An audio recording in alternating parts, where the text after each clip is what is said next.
السلام علیکم ورحمت الله وبرکاته. امید لرم چې تاسو به ټول روغ جوړ خوشحاله به د ژوند په مزو کې به عزتمندو. تاسو ته په سکرین باندې چې دا کومه جینۍ ښکاري او په سوشل میډیا باندې ډیره زیاته مشهوره ده او د دې ویډیو راوتې ده چې خلک یې ځای په ځای شیر کوي. د دې جینۍ نوم نور احساس دی چې 4-5 کال وروسته دا په سوشل میډیا باندې کار کوي. د خلکو نه مختلف قسمه انټرویو اخلي. عزتمندو تاسو خپل سیکړه چې د جینۍ لپاره د زنانه لپاره سوشل میډیا او به موبایل سونه نقصان دہ شیز دی. تاسو ته خپل پته ولګیدله چې اخر هم د نور احساس ویډیو رااله چې د پښتنو نوم یې وشرمو، خپل عزت یې تار کړو، د مور او پلار یې سترګې ښکته کړلې، خپل معاشره کې نوم بدنام شولو، خپل معاشره کې څه چې د ټولو پښتنو کې نظر لاندې رااله چې دا بې حیا او بې عزته جینۍ ده. عزتمندو په سوشل میډیا باندې د پښتني جینۍ مخ ښکاره کول دومره غټ جرم دی، پښتنو دپاره دومره غټه بې عزتي ده چې پښتنو له ډېر زیات غټ زور ورکوي او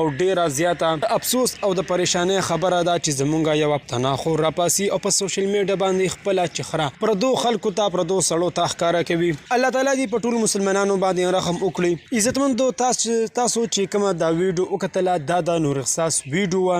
مخکې به چې چا نه انټرویو اخیستله دی به خامخا اسکاپ یا پړونی به یې وهلی و، خپل ستر عورت پې پټولو. نن چې دا یو په چکر باندې تللې ده او یو جینۍ سره په ګاډي کې ناستې ده، ډېر په جوش او په جذبه کې په ګاډي کې روان دي، ځان ته میوزیک هم لګولی دی او چېرته یو پروګرام لا روانه ده. دوستانو تاسو خپله سې کړل چې د موبایل استعمال څومره خطرناک دی. تاسو ولیدله چې یو ښایسته درنې پښتنې عزتمندې او قدردانې جینۍ عزت لوټ شو او تار شولو. نن سبا چې یو انسان معمولي غلطي هم وکړي نو په سوشل میډیا ورپسې رنګ په رنګ خبرې کوي، لکۍ ورپسې تړي.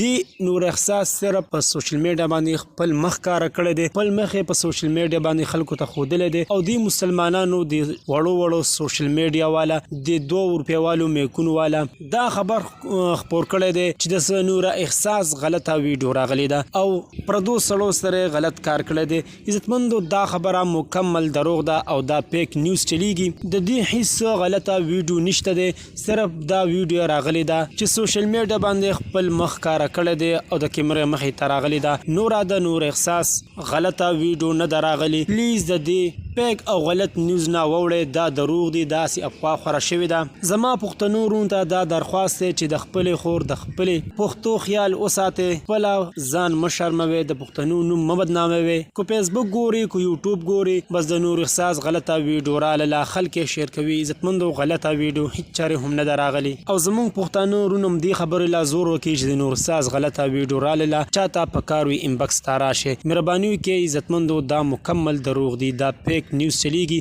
د نور احساس غلطه ویډیو نه ده راغلې، صرف دومره کړي دي چې سوشل میډیا باندې په موبایل کیمرې ته خپل مخ ښکاره کړی دی.